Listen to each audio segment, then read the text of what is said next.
அனைவருக்கும் அன்பான வணக்கங்கள். இது மகாபெரியவா சொன்னது யூடியூப் சேனல். 11/4/2025 பங்குனி மாதத்தின் 28ஆம் நாள் வெள்ளிக்கிழமையில் பங்குனி உத்திரம். பங்குனி உத்திரம் என்பது முருகப்பெருமான் வழிபாட்டிற்கு மட்டுமல்ல, குலதெய்வ வழிபாட்டிற்கும் மிக முக்கியமான ஒரு நாளாக இருக்கு.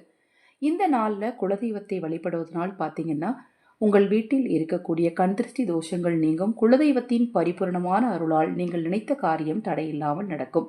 இந்த நாளில் நீங்கள் குலதெய்வத்தை வழிபடுவராக இருந்தாலும் சரி, இல்லைங்க நான் முருகன் கோயிலுக்கு போய் முருகன் கோயில் வழிபாடு செய்வேன் அப்படிங்கிறவங்களாம் இருந்தாலும் சரி, முதல்ல இந்த ஒரு எளிமையான சூட்சம பரிகாரத்தை செய்யுங்க. இந்த பரிகாரத்துக்கு செய்ய தேவையான பொருட்கள் என்ன, எப்படி செய்யணும் என்பதை பற்றி இந்த பதிவில் பார்க்கலாம். நான் போடக்கூடிய பதிவுகளில் உங்களுக்கு ஏதேனும் சந்தேகம் இருந்தால் 9344692042 இந்த வாட்ஸ்அப் எண்ணுக்கு தொடர்பு கொண்டு கேளுங்க, தெளிவான விளக்கம் கொடுக்குறேன்.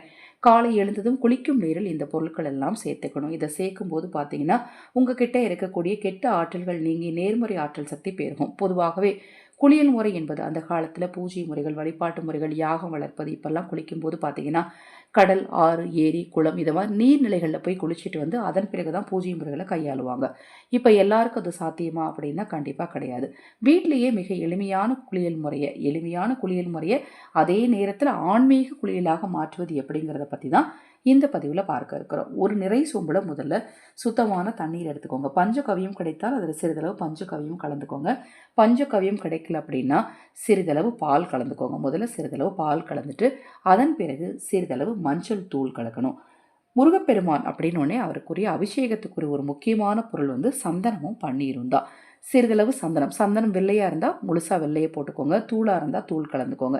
சிறிதளவு பன்னீர் கலந்துட்டு கல் உப்பு கொஞ்சம் கலந்துட்டு வெட்டி வேர் போட்டுக்கோங்க. வெட்டி வேர் கிடைக்கல அப்படிங்கிறவங்க அருகம்புல் போட்டுக்கலாம். இப்போ நான் எந்த பொருள் கிடைக்கல, சில பொருட்கள் ஒரு சில இடங்களில் கிடைக்காது, அதற்கு பதில் சில பொருட்கள் சொல்லியிருக்கேன். அந்த பொருட்கள் எல்லாம் தண்ணீரில் போட்டு ஒரு 20 நிமிடங்கள் இந்த தண்ணீரை கொண்டு போய் நிலைவாசலில் வச்சுட்டு, இல்லை இரவே எடுத்து வச்சுக்கலாமா, எடுத்து வச்சுக்கலாம். காலையில் ஒரு 4 மணிக்கு எடுத்து வச்சுட்டு அதன் பிறகு குளிக்கும்போது அந்த தண்ணீரில் குளிச்சிக்கலாமா, தாராளமாக குளிச்சிக்கலாம். அந்த தண்ணீரை வடிகட்டி அந்த தண்ணீரை முதல்ல தலையில் ஊற்றிட்டு அதில் இருக்கக்கூடிய பொருட்கள், மீதி உள்ளே இருக்கக்கூடிய பொருட்கள் கால்படாத இடத்துல அப்புறப்படுத்திடலாம். அதன் பிறகு நீங்கள் எப்பவும் போல் குளிச்சிக்கலாம்.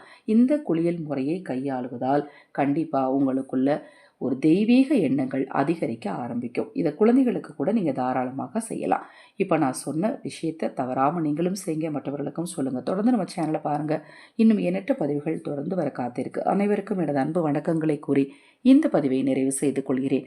ஹரஹர சங்கர ஜெய் ஜெய்சங்கர, ஹரஹர சங்கர ஜெய் ஜெய்சங்கர. மகாபெரிவா திருவடிப்பாதம் சரணம் சரணம். நல்லதே நடக்கட்டும்.